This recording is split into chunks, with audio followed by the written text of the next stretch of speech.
what is the Smart City style? So let me give you a quick example. One of the root principles of the Smart City style is starting off with very strong fundamentals of business development and the revenue generation arts, and then only adding technology and other additional resources once you see what's working and what you know is actually proven. So here's a list of everything I consider to be the fundamentals.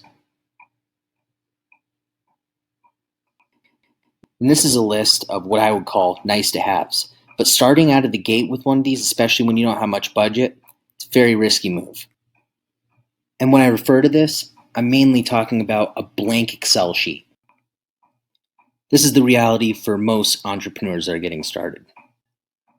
So take a look at this graphic I made highlighting the Smart City startup growth steps. The most critical steps you'll take when first starting a business. But it's also the most boring part of business, and that's why a lot of people skip it. It's a lot more tempting to just want to get started and get the ball rolling. And when I see businesses struggle, most of the time it's because they skip one of these steps. I've even seen it quite a few times where they skipped all of these steps together. For most of this, you'll notice that it doesn't cost any money to do this.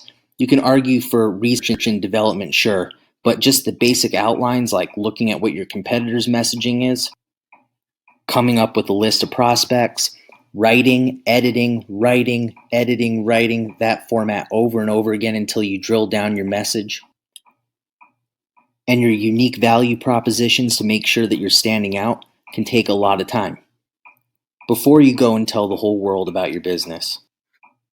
Your team should have a clear understanding of what it is that your business does and be able to explain it simply. I'm not suggesting to strategize for 6 months. It should be an ongoing thing as it is, but you want to spend at least 3 weeks of undistracted thinking time drilling down your strategy.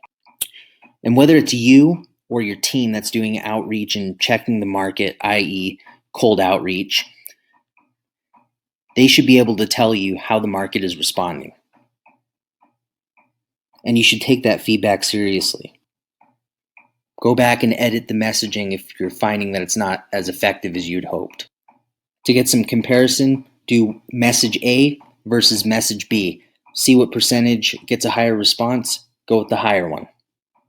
Then replace the B with a new message and keep going until you're completely optimized. This process is called A/B split testing. And it's actually how my team and I came up with the connected content messaging. We found that through our outbound efforts, it was getting a positive response and a lot of curiosity. And it did a good job of explaining our services because it was integrated marketing. Now, while that concept seems a little bit commonplace today, back then it was a fresh approach. This is only about 2.5, 3 years ago, but in internet years, that might as well be 20. But it resulted in millions of dollars and some big wins with some big brands.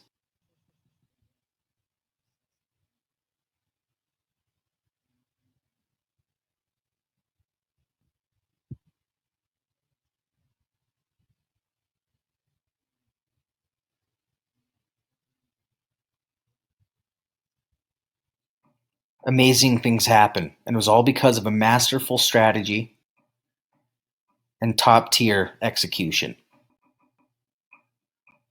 We spent very little in that technology and other resources page that you saw earlier. But this was by far our most important tool. One of the biggest cliches in sales training is sell me this pen.